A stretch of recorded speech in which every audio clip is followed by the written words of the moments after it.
Welcome back to KSWU News. Joining us today is Tony Sylvestrie. He's a lecturer for the History Department at Washburn University. Thank you for joining us. My pleasure. So you're dressed in a pretty unusual way today. You want to explain your attire? Yes. My medieval history class called The Medieval Experience. I try to teach that class as accurately as I can, as if it were being offered in the 13th century, at a 13th century university. And one of the things that distinguished scholars then is that they wore black robes, clerical robes. And so I've insisted that all my students and myself, for all class activities, wear our proper graduation robes. This is a master's robe from Cambridge University that looks very much like they would have looked in the Middle Ages. Okay. So you dress up every class period? Every class period. Okay. Can you explain a little bit about your medieval class? Yeah, it's sort of a mixture of lecture and debate, which is appropriate for a 13th century class in the scholastic style. It covers the basic history of medieval European civilization from the fall of the Roman Empire to the beginning of the Renaissance, but also with class debates on a whole variety of topics. So the students research and debate against each other. Sometimes I chime in as well, but it's mostly students against other students in the scholastic style, which was appropriate for university classrooms at that time. Okay. What got you interested in medieval history? Ever since I was a kid, I've been interested in medieval history. I watched Bedknobs and Broomsticks, a Disney film, when I was very little, and I was intrigued by the opening credits sequence. And then, of course, there's suits of armor that come to life and all of that. And I think it was 8 or 9 years old, and it hooked me. So I've been a medievalist ever since. It's a good movie. I've seen it. So where did the idea for this class initially come from? I was teaching high school in Los Angeles, and I read an article in the Chronicle of Higher Education outlining a class similar to this that was being taught at a university up in the north. And I thought, oh, that's an incredible idea, and so I copied the article and I kept it. And for about a dozen years, I kept that article thinking, I'm going to do this one day, I'm going to do this. And I spoke to Dr. Prosh about it in the history department, and he gave me the go-ahead to try this at the college level. And so I adapted many of those ideas and added many of my own, including the Codex, which is the book that all the students in the class have to use. This is chained to a desk in the library. And I created this book to look as accurately as I could make it look like a medieval book. It's paginated like a medieval book. It has illuminated capitals and illuminations, illustrations, and so on. The students write glosses and commentaries in the book. That and the debates and some role-playing and a little bit of drama are parts of the course that I added to it to make it, as I said, as accurate as possible, a recreation of a university class in the 13th century. Gotcha. So you said this book is chained to... Yes. It lives on a table in the library, and the students cannot check it out. All of their readings for the entire class are in this book, and they all have to share this one book. And so there are many times before exams where there may be 15 students crowded around the one book. They have to read it to each other or share it. So it creates a kind of cohort, a sort of camaraderie that's rare in some classes. So is this the only class that you teach and you try these different methods of teaching in? No, all of my 300-level classes, which is sort of a rotation: Egypt, Mesopotamia, Greece, Rome, the Middle Ages, the traditional Japan. And next fall, I'm going to hopefully teach a class in the Golden Age of Pirates.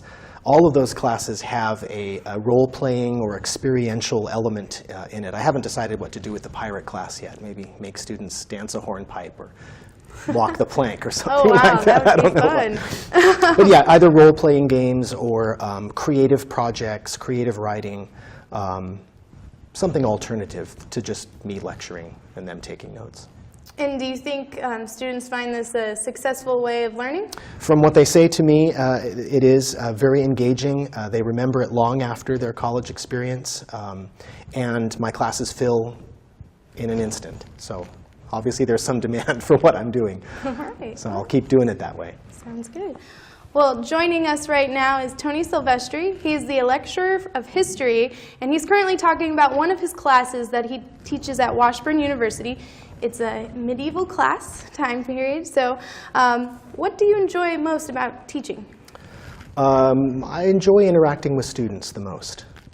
being in the classroom. It's sort of a performance, almost like a vaudeville performer, and that part of the showmanship part of being a teacher is really fun for me. Engaging with young people keeps me young. I love learning about what students are interested in and how they're responding to the material and to me. The part I don't like about it is grading papers, but I think probably every teacher will say that. Right, right.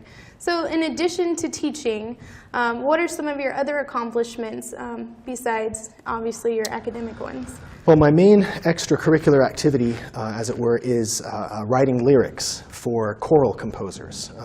I am quite in demand all around the world from classical composers who are looking for a particular kind of text to set to choral music, and they can't find the poem that works right for them, and so they commission me to create a tailor-made text, a poem just for them that does everything that they need it to do so that they can then set it to music in the way that they had hoped for whatever commission they're working on.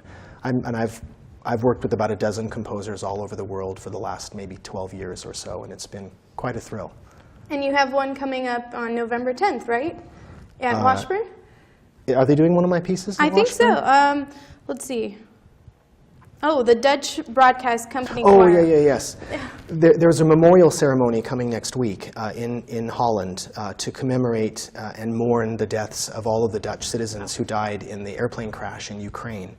And the King and Queen and former Queen of Denmark will be there, of the Netherlands will be there, and the Prime Minister and all the members of Parliament and everything in this national mourning ceremony. And they've chosen, the Dutch National Broadcasting Choir has chosen to perform a piece that I wrote the text to called Sleep.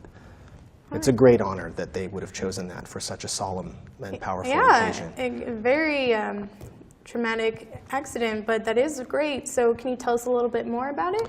Well, that piece has resonated with a lot of audiences. It's about sleep, but sleep can always poetically be interchanged with death as sort of symbolic of death. And so the poem has had resonance with people who want to go to sleep at night, and they play it, the choral piece. The music is written by Eric Whitacre, my good friend, composer Eric Whitacre. They play the piece before they go to bed, but it also resonates with people who have suffered a loss. They've lost a pet or a parent, someone close to them. I've heard from people that they've played the recording for those in hospice who are dying. It's had quite a meaning for a lot of people. Gotcha. Well, I mean, besides teaching, I mean, what really drove you to want to be teaching here at Washburn?